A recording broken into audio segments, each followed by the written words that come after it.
गंवार सास। ममता ने अपने बेटे को पढ़ा लिखा कर बड़ा आदमी बनाया। अब वो शहर में अपने परिवार के साथ रहता है। एक दिन ममता का बेटा रोहन अपनी पत्नी आलिया से कहता है, अरे आलिया, सुनो, माँ अब से गांव में नहीं रहेगी। वो हमारे साथ यहीं रहेंगी शहर में। उनका कमरा आज नौकर से बोलकर अच्छे से साफ करवा देना। ओह, आज तो मेरी किटी पार्टी है, फिर मुझे जिम और फिर शॉपिंग। ठीक है, कल करवा दूंगी।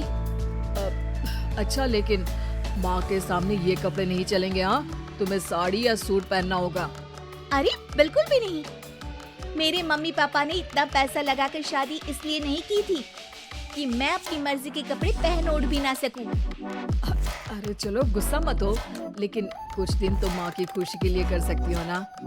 लेकिन आलिया मानती नहीं। माँ आती है सिंपल सी साड़ी, झोला और चप्पल पहनकर। अरे रोहन, मैं इनके साथ कैसे रहूंगी? मेरी फ्रेंड्स क्या कहेंगी? ये तो पूरी गंवार लग रही है। आलिया, माँ गांव में रहती थी इसलिए ऐसी हैं। तुम आज ही माँ के साथ जाकर उनकी पसंद की शॉपिंग करवा देना। इनके साथ घर के अंदर रहना मुश्किल है, बाहर तो मैं कभी भी ना जाऊं। रोहन को आलिया पर गुस्सा आ जाता है। माँ, ओ माँ। हाँ बेटा। वो माँ को ले जाने के लिए उनका हाथ पकड़ता है कि अरे माँ, तेरे हाथ अभी तक इतने कड़े हैं, तूने इसका कोई इलाज नहीं किया?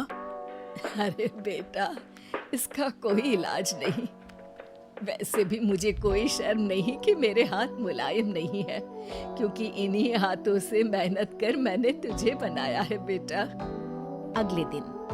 माँ, मैं ऑफिस जा रहा हूँ। कुछ लाना हो तो आलिया को बोलकर फोन करवा देना। रोहन के जाने के बाद, आप ना आज कमरे में ही रहिएगा, घर में पार्टी है, मेरी सहेलियां आ रही है, मैं उन लोगों के सामने आपको नहीं ला सकती हूँ। ठीक है बहू, लेकिन तुम कहो तो मैं कुछ खाने को बना दूं तुम लोगों की पार्टी के लिए। वो लोग सिर्फ कॉन्टिनेंटल या थाई फूड ही खाते हैं। कोई बात नहीं, कभी इंडियन खिलाने वाला कोई मिला नहीं होगा ना। मैं बनाकर कमरे में चली जाऊंगी। जैसे आपकी मर्जी। आलिया के घर उसकी दोस्त आती है, पार्टी होती है।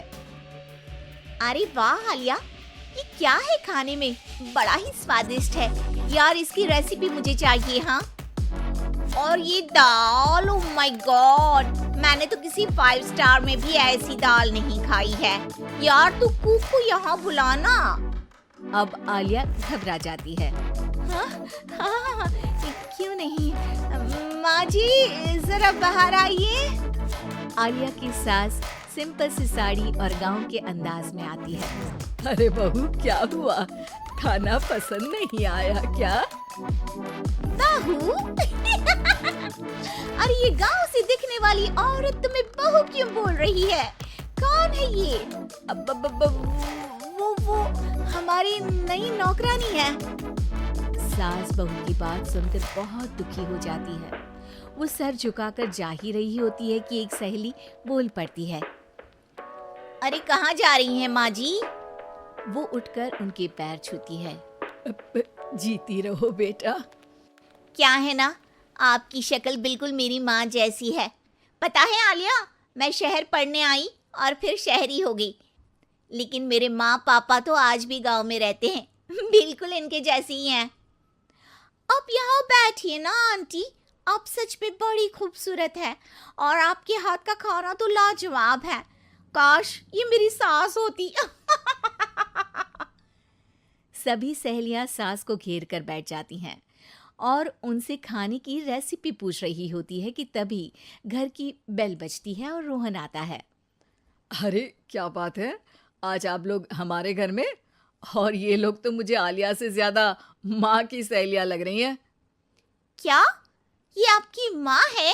लेकिन आलिया ने तो कहा कि ये उनकी नौकरानी है और इन्होंने भी नहीं बताया। वो नहीं बताएंगी, क्योंकि उनके लिए बच्चों की इज्जत और उनकी खुशी सबसे पहले है। मुझे माफ कर दो, मुझे इन्हें तुम लोगों से मिलवाने में शर्म आ रही थी कि तुम लोग क्या कहती? अरे अब तो हमें शर्म आ रही है कि तुम हम लोगों की सहेली हो। हाँ, जो माँ जैसी सास को नौकरानी बोले वो हमारी सहेली नहीं हो सकती। ये बोलकर सभी वहां से जाने लगती है कि सास बोलती है, आलिया की तरफ से मैं तुम लोगों से माफी मांगती हूँ। उसने जो कहा उसके लिए मैं उसे माफ करती हूँ। अब तुम लोग भी उसे माफ कर दो, क्योंकि अगर तुम लोगों ने उससे दोस्ती तोड़ी तो फिर मेरे हाथ का खाना कैसे खाओगी? नहीं नहीं आंटी, जरूर आएंगे, लेकिन अब आलिया की नहीं बल्कि आपकी सहेली बनकर।